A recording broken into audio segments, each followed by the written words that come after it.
Hi friends, good morning. நாளைக்கு வந்து திருவாதிரை.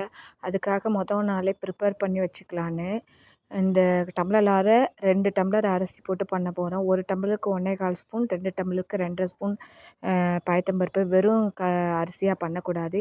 இதை வந்து நல்லா களைஞ்சிட்டு நம்ம வந்து என்ன பண்ணணும்னா, ஒரு ஒரு வாட்டி களைஞ்சிக்கணும். ஏன்னா அதில் மருந்தெல்லாம் போட்டிருப்பாங்க அரிசியில். அதனால் களைஞ்சிட்டு, இல்லைன்னா ட்ரையாகவும் பண்ணலாம். ஆனால் இப்போல்லாம் வந்து மருந்து போட்டுறதுனால களையிறது தான் பெஸ்ட்டு.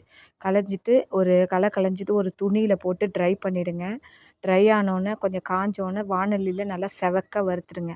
செவக்க வறுத்துட்டு அதை வந்து பொடி பண்ணணுங்க.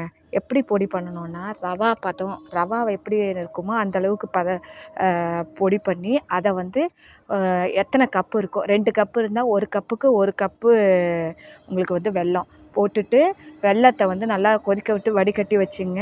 தேங்காய் திருகி வச்சுங்க. தேவையான அளவு தேங்காய் போட்டுட்டு, ஏலக்காய் பொடியும் போட்டு இந்த மாவு அரைச்சிருக்கோம்ல, ஆனால் வந்து தண்ணியை பாகு வைக்கக்கூடாது. வெறும் ப்ளைனாக அது வெல்லம் வந்து கரைஞ்சி வரணும். இதை கொஞ்சம் கொஞ்சமாக விட்டு அதில் என்ன பண்ணணும், அந்த தண்ணியில் போட்டு அந்த மாவை கலரணும்.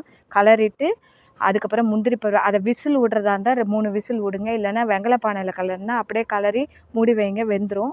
அதுக்கப்புறம் நீங்கள் என்ன பண்ணுறீங்க, முந்திரி பருப்பு இதெல்லாம் வறுத்து அதில் போடுங்க. டேஸ்ட்டான களி ரெடி. நீங்களும் செஞ்சு பாருங்கள். நாளைக்கு செய்ய போகிறேன். அதோட வீடியோவை நாளைக்கு அமைக்கிறேன். இன்றைக்கி வந்து ஒன்லி மெத்தட் மட்டும் நான் சொல்கிறேன். ஓகே ஃப்ரெண்ட்ஸ், இதேமாரி செஞ்சு பாருங்கள். பிடிச்சிருந்தா லைக் பண்ணி, ஷேர் பண்ணி, சப்ஸ்கிரைப் பண்ணுங்கள் ஃப்ரெண்ட்ஸ். Thank you friends. நாளைக்கு வீடியோ வரும், அதையும் பாருங்கள். சப்போர்ட் பண்ணுங்கள். ஓகே ஃப்ரெண்ட்ஸ், தேங்க்யூ, பாய்.